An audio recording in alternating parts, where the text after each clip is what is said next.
Hey team, Coach T here with another open prep video. This week I'm going to talk about pacing. Some of you in class were talking to me about it and wanted me to touch base a little bit more on this subject.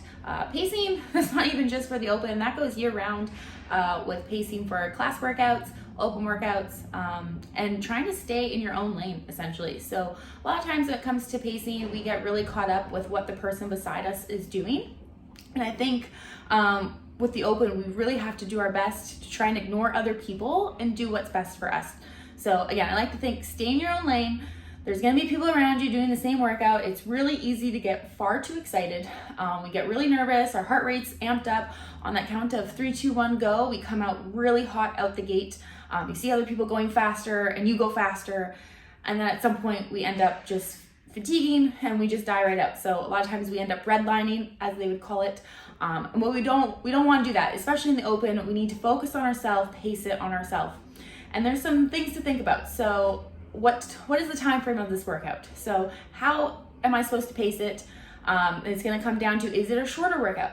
Usually short ones mean we do need to go a little bit faster. Is it that 7-minute time frame where you did the open workout last week in class?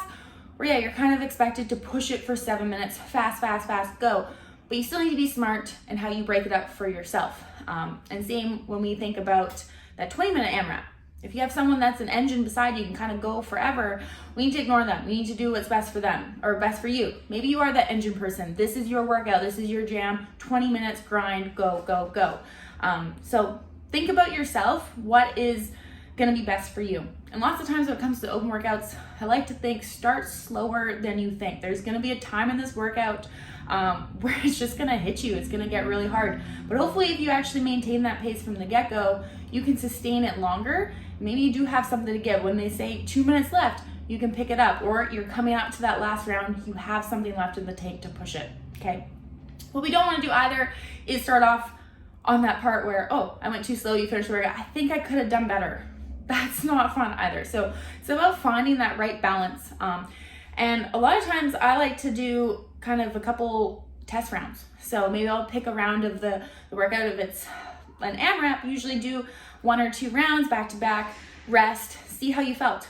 Is that something you can sustain? Look at the clock, time it. Okay, maybe change something up, try it again. What went better, what didn't, and play with it that way. Fully rest, fully recover before you go again. But you can kind of pace it out a little bit better like that. For example, even there's this one workout that we did, I think it was 20.1, where it was 10 rounds for time of ground to overhead and bar facing burpees. A lot of times people came out way too hot in that, got really spicy quick.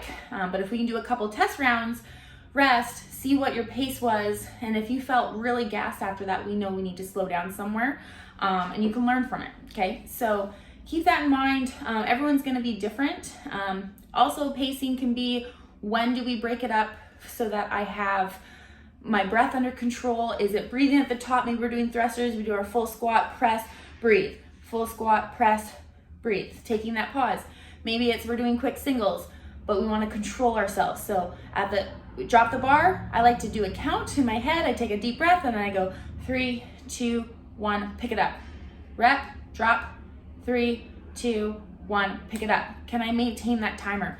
And some workouts it does even benefit, especially these 20-minute AMRAPs that we do see come up in the open. Maybe it's going on like a 20-second, 30-second interval kind of thing, or maybe it is on the minute. I'm gonna try and do these 15 thrusters, minute, 13 thrusters, and you can treat it like that. So kind of know what works best for you, like when do you typically die out in workouts, and you can pay attention to that in the next couple weeks in our class workouts. When do you usually get fatigued? If you have something like double unders come up and you know that get your heart rate jacked, is it smart that we take a couple deep breaths, take a quick break in between? So maybe it's a set of 50. You could do 50 unbroken, but are you gonna be gassed after? Maybe we do 30 and 20. Maybe you need that extra 10 seconds before you pick up your rope. Know yourself, stay in your own lane, okay? Again, what's going on beside you is going to be very different. Ignore other people. It's really easy to get caught up in the moment, but I think if we can focus on ourselves, really control our breathing, and again, there is a time to send it and there's a time to relax. So I think one more thing I want to talk about is tie break times. So sometimes there's this higher skill or higher weight in the workout. You can manage everything up until that point, but you know when that comes, it's either going to be not able to do it, or you could have an attempt at it and maybe you have more time to attempt it, but sometimes it's about getting that faster tie break time. For example, there was one open workout where it was like double unders, overhead squat, double unders, ring muscle ups. Well, if people didn't have a ring muscle up, it was about getting that first part done as fast as they can so that they have a higher tie break time, and that can be tons of spots on the leaderboard. Okay, so there is a time to send it, and even a time that you can learn, like, oh shoot, I went too fast, too hard. You can learn from it, redo it. Yeah. Also, another thing is knowing yourself personally, mentally. If it's a 20-minute AMRAP, do you want someone beside you telling you what round you're on? Do you want to know your split times? Does that help you do better and plan? Or does that really stress you out? And maybe it's better that you tell your judges to stay quiet, let you do your thing. So know that as well, because you are going to have a judge, so if you communicate with them what you like, I think that can also keep you more relaxed as well. Okay, everyone's going to be different. I think we have lots to learn, and we can practice these in the next couple weeks.